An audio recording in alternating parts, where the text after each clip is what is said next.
নমস্কার, welcome to human rights. আজকে ভাবলাম আজকে আলোচনাটা একটু ভিন্ন ধরনের। হিউম্যান রাইটস অর্থাৎ জাতি, ধর্ম, বর্ণ নির্বিশেষে প্রতিটা মানুষের জন্য হিউম্যান রাইটস, প্রতিটা মানুষের জন্য। তো আজকে যে টপিক যেটা আমি রেখেছি, আলোচনার যেটা বিষয়বস্তু হলো মেনটেন্স কেস, অর্থাৎ ভরণ পোষণ যে কেসগুলো। আমি আমার বোনেদের উদ্দেশ্যে আমি একটাই কথা বলবো, যেটা যে অনেকে মনে করেন, বিশেষ করে গ্রামে যে সমস্ত মেয়েরা থাকে অর্থাৎ মহিলারা থাকে, তাদের উদ্দেশ্যে এই বার্তা। আপনারাও গ্রামের মহিলারা কি মনে করেন, বা গ্রামের লোকেরা যেটা মনে করে যে দেখা গেল একটা মহিলার বিয়ে হয়েছে, তার স্বামী মাসে ইনকাম করে 10,000 টাকা। এইবারে কি হয়, দেখা গেল স্বামী স্ত্রীর মধ্যে কোনো রকম একটা সামান্য কিছু একটা অশান্তি হয়েছে, যার জন্য অশান্তি হওয়ার পরে বা খুব বড় ধরনের আমি ধরলাম অশান্তি হয়েছে, খুব বড় ধরনের একটা বাদ জিনিস ঘটে গেছে। মেয়েটি বাপের বাড়ি চলে গেছে, তার স্বামী বাড়িতে রয়েছে। মেয়েটি তার বাচ্চাদের নিয়ে, দুটো বাচ্চা হোক, একটা বাচ্চা হোক, তিনটে বাচ্চা হোক, হরেবার বাচ্চাকে নিয়ে বাপের বাড়ি চলে গেছে, রয়েছে, স্বামী একা পড়ে রয়েছে। এইবারে কি হয়, যে বিশেষ করে যেটা আমি একদম পরিষ্কার বার্তা, কিন্তু আমার কাছে কোনো লুকোচুরি না, পরিষ্কার বার্তা। এবার মেয়েটা যখন বাপের বাড়িতে চলে গেছে, তার বাবার বাড়িতে যখন সে আছে, রয়েছে, শ্বশুর বাড়িতে না, বাপের বাড়িতে, অর্থাৎ এবার ওখানে কি হয়, গ্রাম তো যথেষ্ট মহিলারা থাকে, তারা সবাই যুক্তি দেয়, থানায় চলে যা, এই মেনটেন্সে কেস কর, 10,000 টাকা মাইনে পেলে 6,000 7,000 টাকা পাবি, কেস কর। একদমই না। যে সমস্ত মহিলারা বা আমার মা বোনেরা যারা এই সমস্ত পরের প্ররোচনায় পড়ে মেনটেন্সের কেসগুলো করছেন, সম্পূর্ণ ভুল ধারণা। যেটা 10,000 টাকা মাইনে পেলে 6,000 টাকা পাওয়া যায়, 5,000 টাকা পাওয়া যায়, বা অ্যাডভোকেটও আপনাকে বলে দেবে, অ্যাডভোকেট চাইবে আমার কাছে কেস আসুক, অ্যাডভোকেট তো অবশ্যই চাইবে যে আমার কাছে কেস আসুক।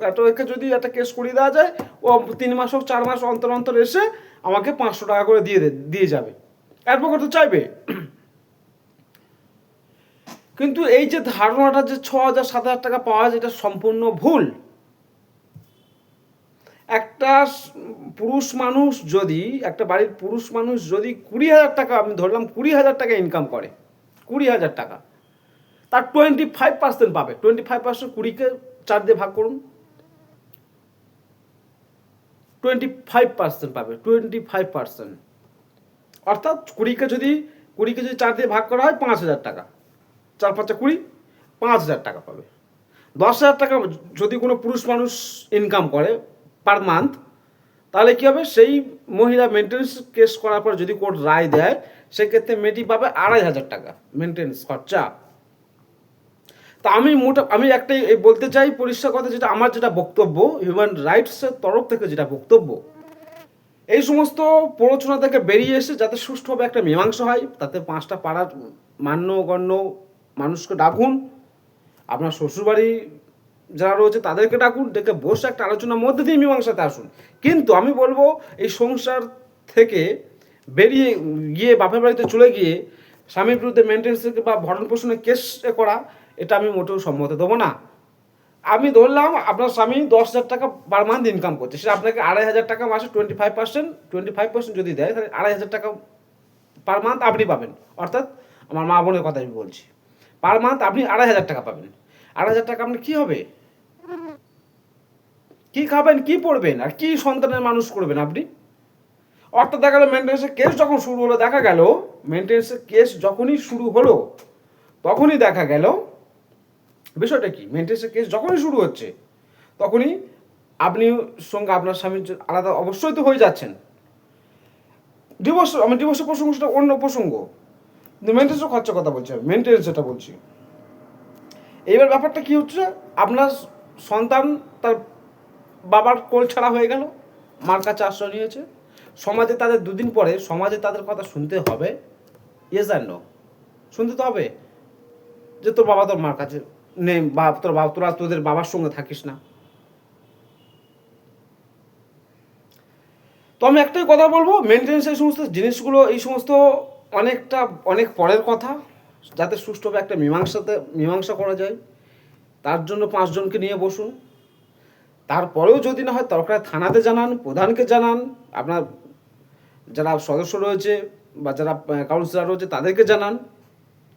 সেখান থেকে আশা করছি ডেভেলপ হবে, এবং সেই সমস্ত জায়গাগুলো যদি ফেল হয়ে যায়, আমি একটাই কথা বলবো, যোগাযোগ করুন একটাবার হিউম্যান রাইটস। আমি গ্যারান্টি দিয়ে বলছি সমস্ত সমস্যার সমাধান এখানে, এবং ফ্রি অফ কস্ট। আপনারা হয়তো মনে মনে ভাবছেন যে আমাকে টাকা দিতে হবে, সম্পূর্ণ ভুল ধারণা। যাই হোক, আজকে এই পর্যন্ত থাক, না হয় পরে কোনো একদিন আরও বিস্তারিত আলোচনা করব নিশ্চয়ই। তবে এই সমস্ত কেস নিয়ে, এই সমস্ত ঘটনাগুলো, এইগুলো নিয়ে আলোচনা করতে গেলে আমার এক মাস কন্টিনিউ ভিডিও করতে হবে, তাহলে এই সমস্ত কেস ব্যাখ্যাগুলো আমি আপনাকে ছোট্ট তথ্যগুলো দিতে পারবো। সবাই ভালো থাকবেন, সুস্থ থাকবেন, নমস্কার।